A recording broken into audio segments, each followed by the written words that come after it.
I'm going to ask another question of Lewis.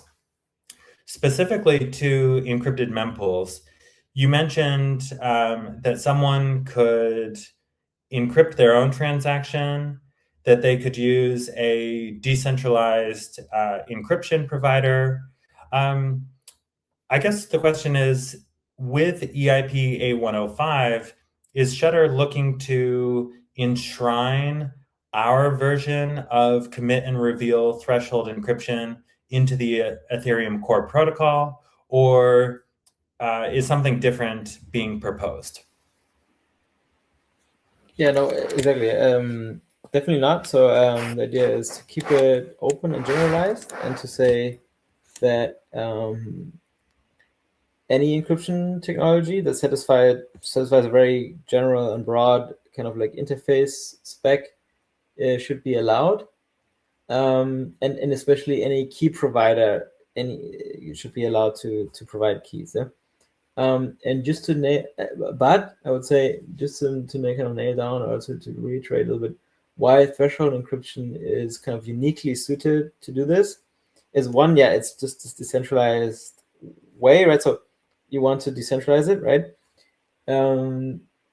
But especially the unique property of threshold encryption is kind of it solves this last look problem, or this kind of like this free option problem.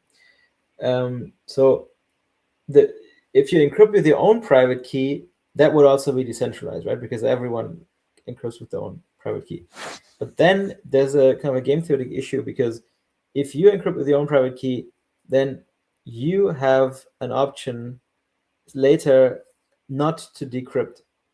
And then you can actually invalidate your transaction and pull back your transaction at a later point.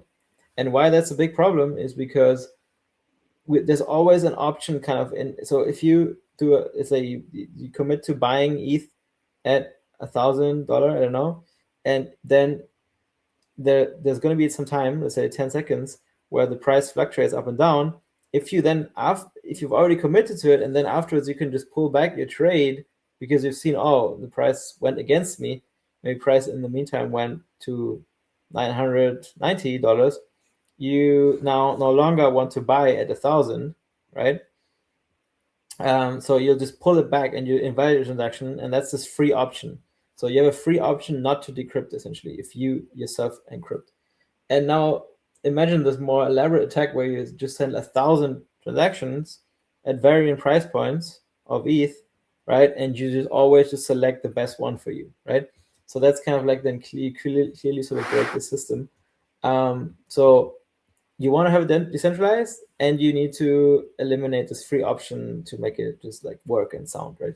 So that's kind of this unique thing for threshold encryption, because it kind of like enforces decryption, and you're not the one who decrypts, and it does so in a decentralized way where there's no. So the cool thing is always like you have like 12. Let's say you have 12 out of 17 nodes need to come together to decrypt, right? It's like this threshold of 12 compared to the total number of nodes of 17.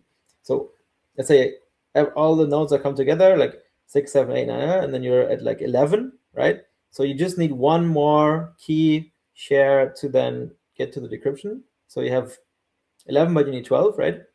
And then there would be a theoretical free option, right? Where one person could say, oh, I'm not releasing my key share. I can now kind of have this free option not to decrypt. But because now there's still up to 17 left, so you still have 8 people left, right? No, fuck, bad math. 6 or something, I don't know. Well, 17 minus, right? You have a large number of actors, which all of them can submit the last key share. So you're taking away the option to decrypt from the option not to decrypt from one person, to suddenly there's all these people who all can choose to submit their key share and decrypt.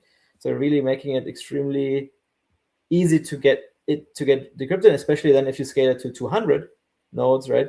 Then there's really like pretty sure that it'll get decrypted.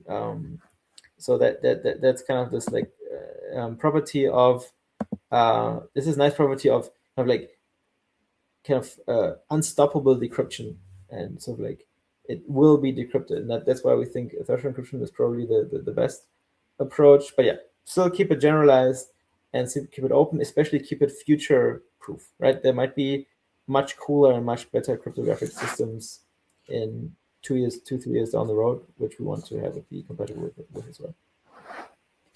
Maybe just a quick note, when Luis mentions keep it generalized, what we're really talking about is allowing or creating a competitive marketplace for key provider services, for encryption and decryption services.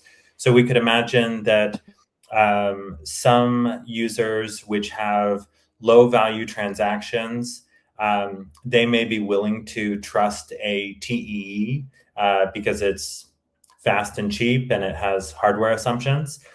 Other users which have high value transactions or sensitive transactions may prefer to use threshold encryption and rely on cryptography rather than hardware.